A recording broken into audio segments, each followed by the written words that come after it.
Head coach, but one name is already known. Former Cowboys legend and current Colorado coach Deion "Primetime" Sanders. A source said Cowboys owner and general manager Jerry Jones and Sanders spoke on Monday. Now here's former Cowboy and Hall of Famer Troy Aikman on how desirable the job actually is. As far as a coveted job, I don't know that that's accurate. I mean, really? I do think the Cowboys are obviously a high-profile team. Whoever is covered or whoever is head coach of that team is certainly going to draw a lot of attention. But I think most football people that take over as a head coach, they want to do it on their terms. That's fair. That's hard to do. And it's, if you take a Dan Campbell, for instance, is Dan Campbell if he's with the Dallas Cowboys? It's hard to imagine that he is. It's hard to imagine that a lot of these coaches might be. So I love the Dallas Cowboys. I played there for 12 years. I wish them well. But to say that it's a coveted job, I'm not sure I would necessarily agree with that. All right. No one knows the Cowboys better than Troy Aikman, keeping it real. My guy, Dominique Foxworth, in the house. Great to see you, sir. Thank you for joining the convo. I'll start with you. Is Dallas and that head coaching job actually a desirable one? Yeah, so by the normal metrics, you would look at, like, who's the quarterback? Yeah, they got a good quarterback there. Check. You'd look at, like, do you have a good group of weapons? You got CeeDee Lamb, one of the best receivers in football. Check. Do you have someone good enough on defense to build the defense around? You got Micah Parsons. Yeah, he's that good that he can attract enough attention that you can design an entire defense around him. So all those important and difficult boxes are checked. But then you got Jerry Jones, which we're all going to get to. Wild card. And that's the wild card. And that's what Troy was saying. Troy had an interesting comment in there is we understand most of our criticism, what would make this job not coveted is because you know that Jerry is going to be the ultimate voice. And you're not going to have full control of that locker room. But Troy made another point also that if you're a young coach and you are looking to grow and to become a great coach like Dan Campbell, you have Jerry there blocking out the sun. Yeah. And you're not going to be able to develop into the coach that you want to be because before you even get to speak to the team, Jerry Jones is already doing a press conference outside the locker room. Before you even get to start training up your quarterback, Jerry's negotiating with him up until the day before the season starts. He's doing all these things that are contradictory to what you want to do as a head coach. So I think that's what makes that job not very attractive. And on top of it, there's going to be a ton of attention, and which you would normally think is a good thing, but it's not a great thing if you're not in control. At the end of these games, we're going to be blaming the coach as we did with Mike McCarthy, as we did with Jason Garrett before him, and we'll see. Yeah, so it's a tough job. That's Troy's point. So the roster, desirable. The situation, absolutely not. Stephen A., where are you on this? Situation is not desirable. I just think that there are certain people that are special and that can overcome whatever the situation is, and I think Primetime Deion Sanders is one of those people. Now, in fairness to Prime, who I've known, Shannon, you obviously have known him for decades. You know I have. He's always been about coaching the kids. I remember when the Florida State job was open, and he was very, very interested in that job, and they wouldn't give it to him. I think it was one of the biggest mistakes they could have made. Ultimately you end up landing at Jackson State, and you're there, and you go to an HBCU, and you've done so much for them, and it's forever appreciated. But he's always been about. I bring that up, guys, because he's always been about coaching kids. He loved it. When he was working on the NFL Network, when he was working on CBS before that, he was always about coaching kids. He loved it. He loved impacting and turning boys into men and stuff like that. I get that part. But I also think that Deion Sanders is the kind of person that on the NFL level, I'm certainly not going to disrespect any man by calling them a boy, because I know better than that.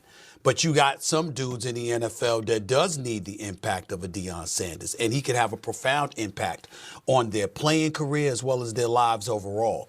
And I think that that's something that he's going to contemplate and take into consideration. I don't even think he realizes that at this moment in time because his mind is so fixated on remaining in college. But once he sits back and really, really contemplates it and thinks about the kind of impact he could have as an NFL coach, if Jerry Jones were to offer him his job, I think it's going to end up being a very, very difficult thing for him to turn down.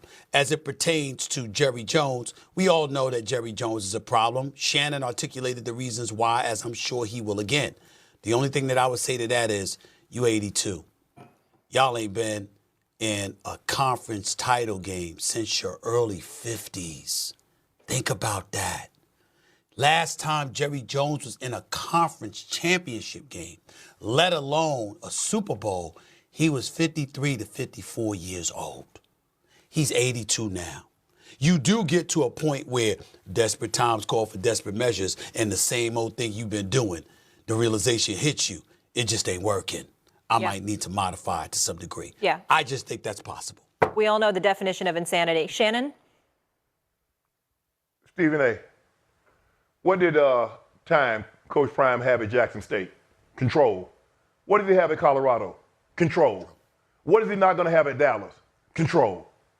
And see, when you get 82, I'm going to give you a prime example. My grandmother was in the nursing home, and obviously she was having her health issues, and the doctor said, well, Miss Porter, you need to eat like this and this. She said, Doc, how much time you think I got? Son, go get me some fried shrimp. Son, go get me some fried catfish. They're going to let Jerry do his thing. You're right, Jerry is 82. Jerry ain't changing. So he's 82, we might as well just let him have his way the next, however long he lives, they're going to let Jerry have his way. Stephen, you said, well, hold on. Charlotte, Stephen, Jerry Jr., y'all not going to intervene and stop him? No. Because for the very reason, he's 82. Let him do it. You didn't say it was because he's 82. You said it was because they wanted to protect their money. They wanted to protect their trust funds. That's what you said. I don't blame him. I don't blame him. Hey, stand down. Hey, Daddy, you're doing a great job. Keep it up, Dad. Keep it up. But when you look at a situation like this, guys, and that's the problem with Jerry. If Jerry could step back, he could. Troy said something very interesting. He said it's a high-profile job. It is. Coveted. But when you talk about one of 32, think about it. There's only 32 of these jobs, and you would think everybody is lining up to get it. But they know, as a young coach, what Troy alluded to, Andy Reid is not Andy Reid in Dallas because Jerry won't let him. Andy has total control. Yeah, he runs things. Him and Brett Beach and the Hunt family let Andy and Brett do what they do. Jerry ain't letting you do that. That's not going to happen, and therein lies the problem.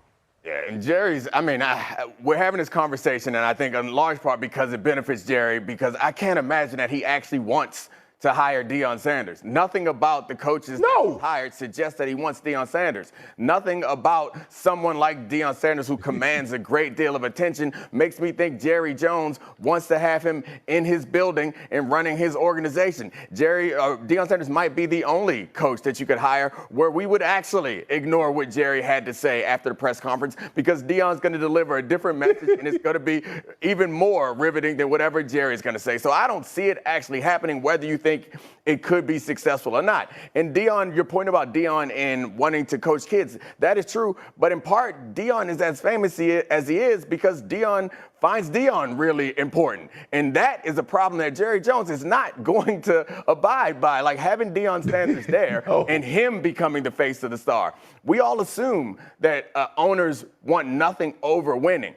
I think we can look at the track record of Jerry Jones and see that, yeah, there's some things that are a little more important than winning for Jerry Jones. That's fair, but let me throw this question by y'all. What is Dominique Foxworth and Shannon Sharpe going to say if next week or 2 weeks from now, breaking news, Jerry Jones has offered primetime Deion Sanders the head coaching job for the Dallas Cowboys?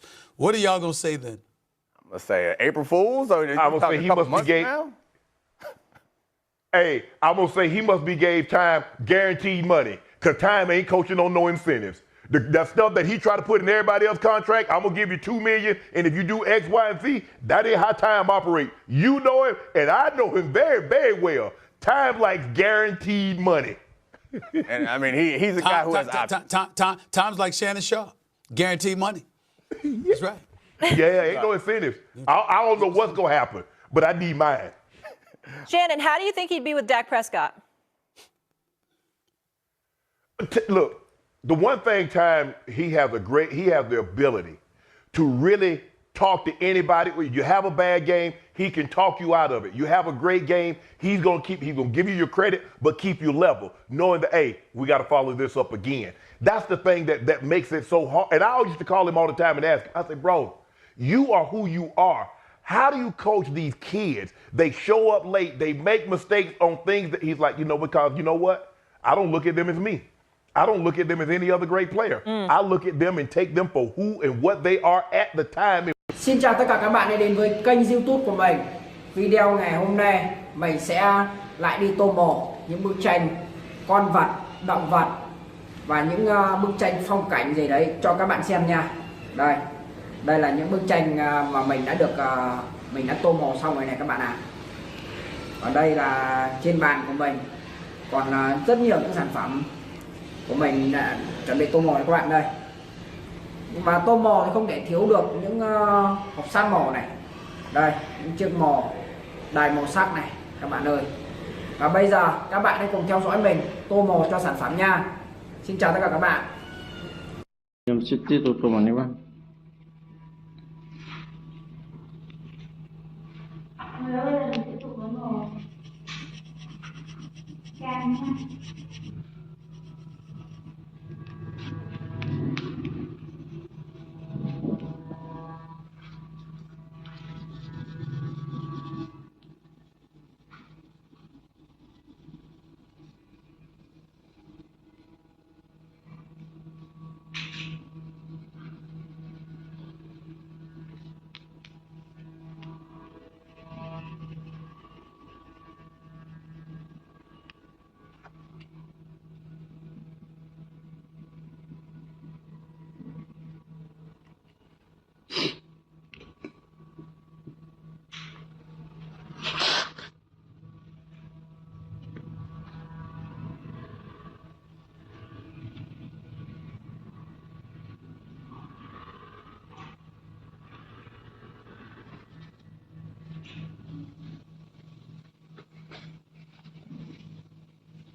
Nếu mong nhận mình nhiều video thì đây là kết thúc nhé.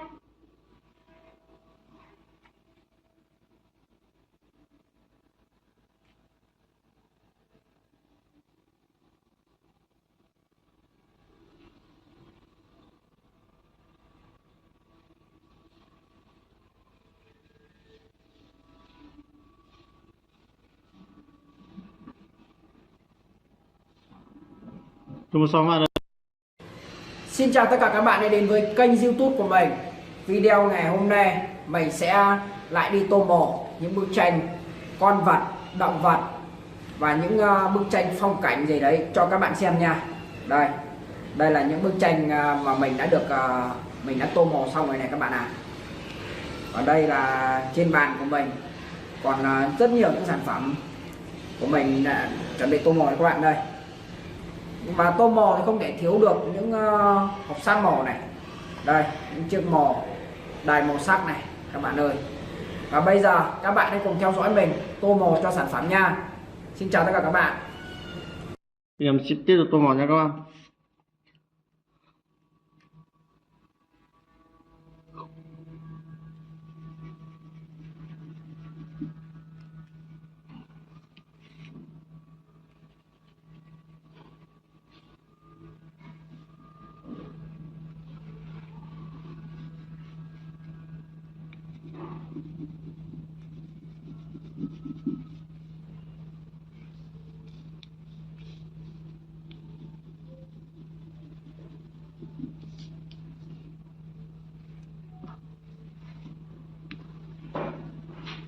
Xin chào tất cả mọi người đã quay trở lại với kênh của mình. Ngày hôm nay mình sẽ tiếp tục các bạn làm vòng. Tiêu đề mình gọi là su kem. Mọi người hôm nay tiêu đề mình gọi là bánh trứng. Bây giờ mình bắt đầu làm nhé.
Tô màu